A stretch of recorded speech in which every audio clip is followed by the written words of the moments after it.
Dueling Dialogues is brought to you by our affiliates at IX Web Hosting. Click the banner on the rightleftchronicles.com to get up to 40% off your first year of the best hosting on the planet. Today's episode of Dueling Dialogue is brought to you by Saucy Eva. GMA's marinade is coming soon to a plate near you to gourmetize your meats and proteins. Coming to you from that once-forgotten artery that pulses through the center of the continental United States and into the heart of the Ozarks, Grace Matthews. Looking in from the northern border, our Canadian friend, along with his countrymen feeling the effects of U.S. political issues, Connor Murphy. Welcome to Dueling Dialogues, episode 11. I'm Connor Murphy, here with Grace Matthews. Hi, Grace. How are you doing today? I'm great, Connor. How are you? Oh, I'm doing good. Finally, the temperature's cooling off a little bit, so, it's a little more comfortable these days. Well, it's very cool here, and it's not supposed to be. Yeah, it's been odd there, hasn't it? It really has. It's been a very cool summer, and as you well know, I like it hot. I like to get in the water, and I know that it's been very warm in your region, and you like it cooler. And it got me thinking about how we all live where we want to live, for the most part, for various reasons. Right. And that's kind of the theme of the day. Oh, good. Because I really have no idea what we were talking about today, honestly. Well, a practical look at immigration. Okay, because I thought originally we were going to talk about nukes, and then I got no links or no sources from you, so I was kind of wondering. Well, there's a good reason for that. Well, okay. I'm very concerned about the nukes, because I believe that Kim Jong-un is planning to release another weapon this weekend. What particular weapon or missile, I don't know. So I'm pretty sure come Monday we'll be talking about nukes and Kim Jong-un again. Okay. However, I received a press package, mysteriously, yet perfect timing, about immigration. And wait, from who? The United States Census Bureau. And you ordered that? No, I didn't order it. But I do believe it's very telling that we are beginning to get on the radar. Okay. Our podcasts are being noticed by someone. All right. As there's been several little hints that we're getting and gaining some attention. Tell me more. We'll take it. Tell me more. I will, but first, there's some breaking news I'd like to talk about. Okay. Magnitude 8 quake was reported this morning off the coast of Mexico. So far, there are confirmed 32 deaths. Wow. So our heart goes out to those people in Mexico. It's along the Mexico-Guatemala border. Unfortunately, that death toll will probably rise over the next coming days and weeks. Also, the House approved a $15 billion Harvey relief package. It also raised the debt ceiling temporarily for 3 months as part of a deal that President Trump made with the Democratic leaders. That's another issue I'm sure we're going to explore further over the coming days and weeks. Okay. The Hurricane Jose, which is behind Irma, has also reached Category 4.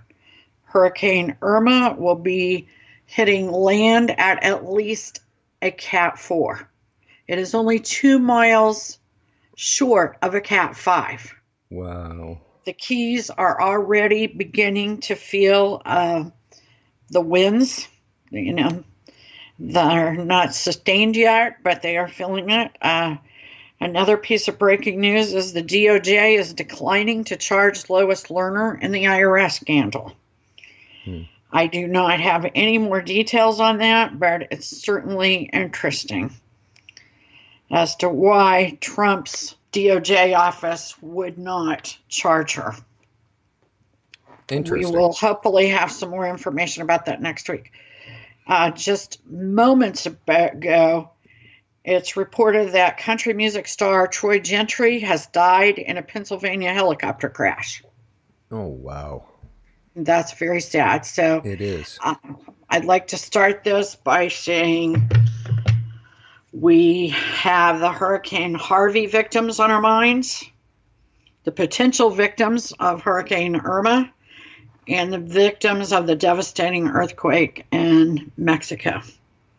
Our thoughts and prayers are with those people, and I know you will send them beautiful light, Connor, because that's what you do. We'll be sending some peace, love, and light to a lot of people today. Thoughts and prayers are with you all. Okay, a practical look at immigration. As I stated in episode 10, immigration is entirely separate from DACA. The 12 million illegal immigrants and the issues they impose upon the country is distinctive from the unique vetted individuals that comprise the group of 800,000 we refer to as dreamers. Without proper broad legislation to combat illegal immigration, according to the U.S. Census Bureau, the United States will quickly grow from its 320 million residents to 500 million. A population of 500 million would surely strain our resources and human services. The two sides of the political spectrum use opposite reasons to support their particular logic. Liberals believe we are humanitarians first, and we'll figure out a way to take care of everyone, or else the lower class will simply need to live less comfortably to accommodate the influx. In contrast, conservatives wish to limit immigration in order to maintain the current quality of life, particularly for the middle class. My dad always compared immigration to a family. He believed couples should not have more children than they could handle financially, emotionally, and spiritually. Dad was a staunch Republican. Nevertheless, his argument on immigration was amazingly a middle ground, common sense blueprint for responsible parent country. In other words, by all means, allow immigration and refugees, but at the same time, maintain the standard of living and ensure a safe environment and freedom for emotional and spiritual growth. In the Republic of the United States of America, that means thoughtful legislation. I remember when I was young and more liberal, I wanted to adopt a couple more children besides the 3 I had. I already had 2 adopted children and 1 biological child. Dad asked, "Sis, do you want to do a great job raising the 3 kids you have, or offer a mediocre life to 5 children?" You see, there really isn't a wrong answer, but one can argue there is a better right answer. I chose to offer more to less children, and thank goodness, because life threw some curveballs towards my family in the way of illness and death. Needless to say, more children would have meant emotional and spiritual neglect, because in the wake of illness, there wasn't anything left. From a daughter to a dad, I say thanks. You were right, and I love and miss you every day. There are many that would disagree with my dad, even call his approach cruel, since our nation, like my family's worst, is better than the immigrant or foster child's best. I admit it's hard to argue with the analogy. However, we aren't psychic, so we can't predict the future And we all know there is a breaking point in families as well as countries. In fact, most nations around the globe, and many no longer in existence, have met that brutal demise. And I'm sure they did not believe their collapse was possible, let alone imminent. Sometimes we must make hard choices in order to perpetuate. This is the reason our founders demanded this new country would rule by law or legislation, not emotion. And in the event an issue needed clarification, and perhaps a bit of emotion, where in a place where why matters, this nation would call upon the mother of all mothers, Lady Liberty, the maternal reasoning trusted to the judicial system. Finally, the executive branch would conjugate the two and unify the country. Immigration policy tests every fiber of the system and profoundly affects each individual citizen. It's hard to imagine a more difficult issue. Unfortunately, this is not simply a humanitarian matter. Embedded within is human and drug trafficking, terrorism, and other undesirable, life-threatening problems. Yes, often these potential causations leave innocents vulnerable and abandoned. Still, we must weigh the risks and reward. These potential dangers rank high on the current president's list of criteria in the formation of new permanent legislation and implementation. President Trump wishes to create a strong barrier between the United States and Mexico, deport criminal aliens in sanctuary cities for illegals, and enforce current employment laws that prohibit hiring undocumented immigrants. Trump has other ambitions as related to immigration, but these are at the top of his list. The theme for Trump is safety and jobs. This ideal is not terribly radical. Currently, according to the U.S. Census Bureau, an estimated 12 million illegals live in the United States. In 2012, 51% of immigrant households reported using at least one welfare program. The cost of health care for uninsured illegal aliens is a staggering $4.3 billion a year, driving up insurance rates and health care costs for all Americans. Combined federal, state, and local services for undocumented immigrants cost taxpayers an estimated $113 billion a year. Education costs alone for the children of illegals is over $52 billion each year. English as America's language is eroding as driver's licenses, election ballots, and even citizenship ceremonies are now offered in dozens of languages. Illegals with state-issued driver's license and stolen Social Security numbers can easily register to vote in U.S. elections. Households headed by illegals receive an estimated $2.5 billion in Medicaid benefits each year, as well as $1.9 billion in programs such as food stamps and free school lunches. Government data shows 1.6 million legal and illegal immigrants settled in the U.S. in 2015. I would like to interject a thought.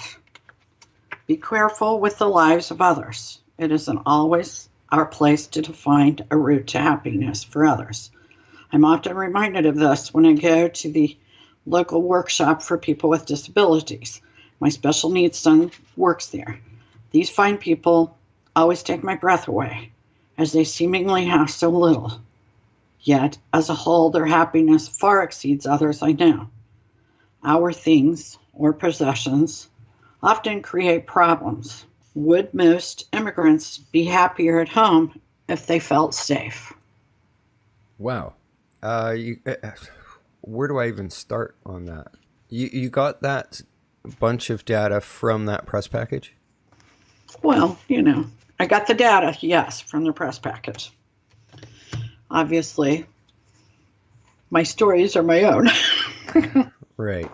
It is earth-shattering. It's difficult because you do have innocent people wrapped up in a problem that really often endangers our safety and our financial stability. Where do you draw the line? We'll currently have systems in place, but those systems are overwhelmed on both sides. It doesn't matter what side of the border we are on, north, south of the border. We're both seeing those stresses right now in a similar sort of fashion. I mean, there's the Buffalo Shuffle people, which is now turned into the Roxham Road Run. Those people are always going to be doing their rounds across the borders. They don't have a country currently. They have nothing to go back to. Yeah, and that's speaking of refugees. Right. Now, immigrants... Well, wait 1 second. They do not actually, 87% do not meet the true definition of a refugee, because they are not in any immediate danger if they went back home. They just have nothing. Well, let me throw this out in the mix of what you're saying, because except for certain situations, any country could create a package of laws that could move their country towards the model set by the United States of America and Canada. Any country could. Now, people flock here. People want to come here. I know they complain once they get here a lot, but they want to be here. Before I had my children, I traveled to Mexico to the ruins a lot. It was while the drug lords were primarily still further down in South America. So it was a little bit safer to travel to Mexico then. And it is a beautiful country. The resources are so plentiful, yet they rape and pillage the people. I had a driver once, Jesus, and he was fabulous. Jesus lived in a small hut with his 3 brothers, their siblings, and their children. They all worked. Jesus had been a driver since he was 14 years old and made enough money to buy his own car, yet he could not afford better than to live with his entire family. He was dynamic. I would send him gifts of like blue jeans. Blue jeans in Mexico was, quite a fabulous thing to have. But the potential in the country of these hardworking people, this fabulous land with awesome resources, is there. They could have what we have. Many of the refugees that are having to leave Syria complain that they don't want to go to another country. They want to be safe on their home soil. Right. I mean, who wants to leave their home soil? Nobody. There are reasons. Like I said earlier, you live where you live for reasons. I live where I live for reasons. I would even go where it's hotter. But I got family, guys. That's my individual reasons. You love where you're at. You love the climate. You love the beauty. I'm sure there's more things I don't even know that you love. Right. Yeah. But you live there for a reason. If somebody ripped you from that place that you call home, how would you feel? How would you feel if you just felt you had to leave it? How comfortable is your couch? Pretty comfortable. Pretty comfortable. Okay, good. I'll be all right then. I have a good couch here too. So if you needed to jump north of the border, you can always come down here. We got palm trees down here. I love that. I really do love that. So among the changes that the president wants to make. He wants to construct a border barrier with Mexico. We're back to the the wall. We're back to the Yeah. wall, And then we all know that there's many places that an actual wall would not be reasonable. But a wall means a fence sometimes. Other times it means a wall. Other times it means a human shield. Sometimes it means technology. But a better border barrier. That's not just to keep illegals out. It's also to help keep the drugs out of the country. Because primarily most of the drugs in the United States, it's still believed, is coming across that southern border. That I'm sure that there are a lot of people that could argue about that. That we now have a lot of drugs coming in from China and elsewhere. But the belief is even if they're coming from another country, that might be the route. So we've got to hand him that, I believe. Then, a temporary ban on admissions from Muslim countries until we are able to vet out radical Islamic terrorists. That's a difficult one. Well, it is, because what's a Muslim country? There's Muslims in every country.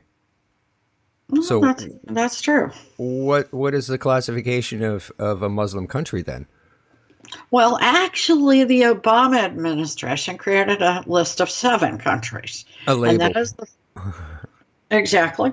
Okay. And I agree. It doesn't help our homegrown radicalized terrorists. I mean, this ban would not help that problem. Okay. We still have people born in the United States that may or may not originally be Muslim. I mean, that are later radicalized on the web or through their travels, and they become terrorists. That doesn't answer that issue.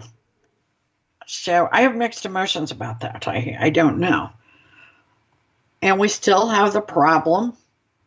What do we do with the 12 million undocumented illegals that are already in the country? I guess that depends on whether they are a strain or a complement to the country. Like, are they a contributing group? Which would be a case by case. Exactly, which that's going to take some time to go through 12 million people. All right, but for sure we have to have legislation. I mean, pretending they don't exist, which I think is what has happened a lot in the past, is just denying it or pretending it's not a problem. And so legislation never happens because it's very difficult legislation. It is not a clear-cut party issue. There are purists in each party that believe everybody, on the liberal Democratic side, there are purists that believe everybody should be allowed in. It should be an open border. We should become part of a global community. Then there are purists on the Republican or conservative side that believe no one should come in. And everyone that is here that did not come through the so-called front door should be ousted and sent back to their home country. Wow, I can hear the far left screaming from here. Oh, yeah. Yeah. I believe it rests somewhere in the middle. There has been, and we got to have a better front door policy like we did with Cuba. There is no group of people that has been more successful in the United States than the Cubans that came through the front door when the Castro regime became so Castro-like, so communistic. They're a group of people that have been very near and dear to my heart because they didn't want to leave their beautiful country. Before Right. Castro, it was an amazing country.